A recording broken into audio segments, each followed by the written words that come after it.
টানা বৃষ্টির সাথে ভারতের ডুমুর ও গজলডোবা বাঁধ খুলে দেয়াই স্মরণকালের সবচেয়ে ভয়াবহ বন্যা দেখছে বাংলাদেশ।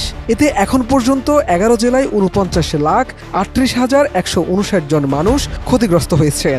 এছাড়া বন্যায় এখন পর্যন্ত মারা গেছেন ১৮ জন। ২৪ আগস্ট সচিবালয়ে এক সংবাদ সম্মেলনে দুর্যোগ ব্যবস্থাপনা ও ত্রাণ মন্ত্রণালয়ের সচিব মোহাম্মদ কামরুল হাসান এসব তথ্য জানিয়েছেন।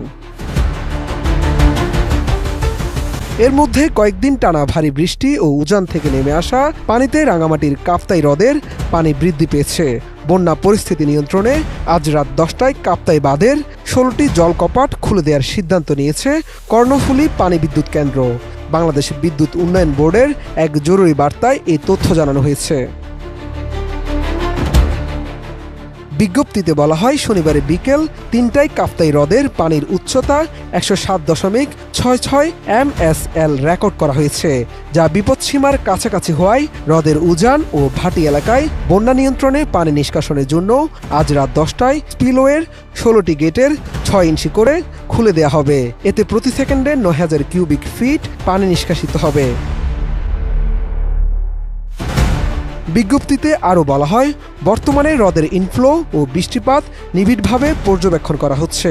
ইনফ্লো বেশি হলে অর্থাৎ পানির স্তর অস্বাভাবিকভাবে বৃদ্ধি পেলে স্পিলওয়ের গেট খোলার পরিমাণ পর্যায়ক্রমে আরও বাড়ানো হবে। এদিকে কাপ্তাই বাঁধ খুলে দেওয়ার খবরে বিভিন্ন মাধ্যমে নানা তথ্য ছড়ানো হচ্ছে, যা নিয়ে সাধারণ মানুষ রয়েছে আতঙ্কে। সবার প্রশ্ন, বাঁধ খুলে দিলে চলমান বন্যা পরিস্থিতি কি আরও ভয়াবহ রূপ নিবে? এ নিয়ে কি বলছে কর্তৃপক্ষ? সংশ্লিষ্টরা বলছেন, সাধারণত কাপ্তাই বাঁধের ১৬টি গেট খুলে দিয়ে ৬ ইঞ্চি করে পানি ছাড়া হলে এতে কোনো নেতিবাচক প্রভাবই পড়বে না। যদি এটি ১.৫ বা ২ ফুট উচ্চতায় ছাড়া হয়, তখন নদীর পাড়ের কিছু বসতবাড়ি ডুবে যেতে পারে এবং এর প্রভাব পড়বে চট্টগ্রামের রাউজান ও বোয়ালখালী সহ কিছু কিছু এলাকায়।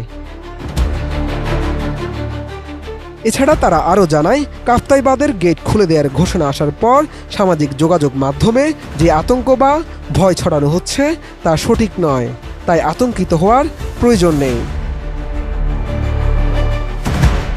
কাপ্তাই পানি বিদ্যুৎ কেন্দ্রের ব্যবস্থাপক এটিএম আব্দুল জাহের বলেন, হ্রদের ব্যবস্থাপনা কমিটির সঙ্গে আলোচনা করেই এই সিদ্ধান্ত নেওয়া হয়েছে। বর্তমানে ৫টি ইউনিটের সবগুলো দিয়ে বিদ্যুৎ উৎপাদন চলছে, ফলে প্রতি সেকেন্ডে ৩২,০০০ কিউবিক ফিট পানি নিষ্কাশিত হচ্ছে। হ্রদ ব্যবস্থাপনা কমিটির সভাপতি ও জেলা প্রশাসক মোহাম্মদ মোশাররফ হোসেন খান বলেছেন, কাপ্তাই হ্রদের পানি বর্তমানে বিপদসীমায় পৌঁছেছে। বাঁধের ঝুঁকি এড়াতে এবং রুল কার্ভ অনুসরণ করে হ্রদের পানি ছাড়ার বিষয়ে সিদ্ধান্ত হয়েছে। জেলা প্রশাসক আরও বলেন, প্রাথমিকভাবে আজ রাতে ১৬টি গেট ৬ ইঞ্চি করে খুলে দেওয়ার সিদ্ধান্ত নেওয়া হয়েছে। নিয়ম অনুসারে প্রতি বছরই এভাবেই পানি ছাড়া হয়, তাই আতঙ্কিত না হওয়ার জন্য তিনি সবাইকে আহ্বান জানিয়েছেন।